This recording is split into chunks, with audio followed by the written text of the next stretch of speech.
Congratulations, Mr. and Mrs. Perry. This is John from Lakeshore V Center. Today we're going to be walking around showing you some of the basics on your new Cyclone toy hauler. This is meant as just a general guide. If you do have additional questions, we're done. Please don't hesitate to give me a call back. You can reach me on my cell phone at all times at 231-740-6225. Notice the two red switches here. They are your battery disconnect switches. They need to be turned on to the green.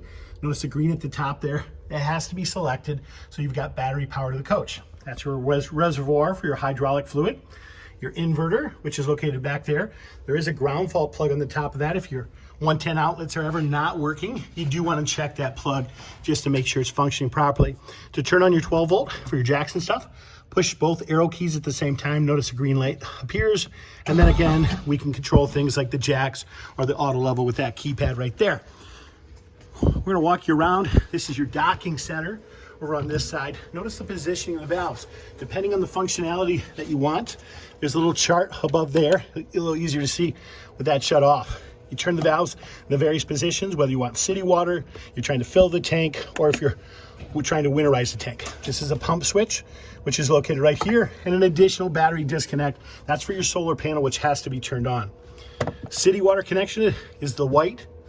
This is black tank flush. That flushes the waste from your black tank, and you use that as the finality when you're emptying.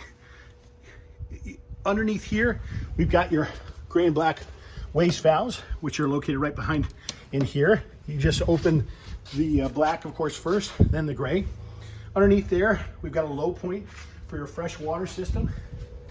Dual propane tanks on either side. They are 30-pound tanks.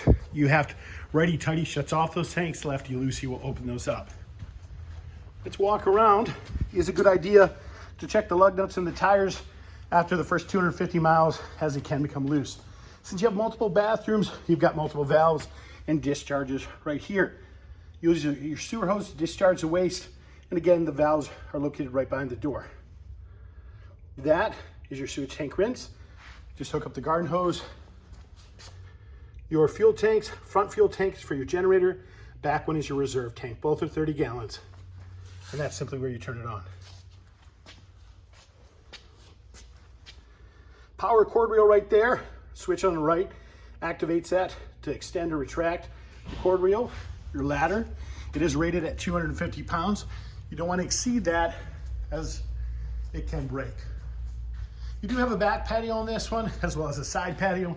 You rotate those handles. When the patio comes out in level position, as we're going to show you with this one on the side here, notice the cables that extend down. Those cables make everything nice and level for you, so that it operates properly. We just washed and kind of cleaned all this off for you. There's a support leg underneath here that comes down that does support that so it functions properly. Okay, let's see if we can, we're gonna slide underneath here real quick.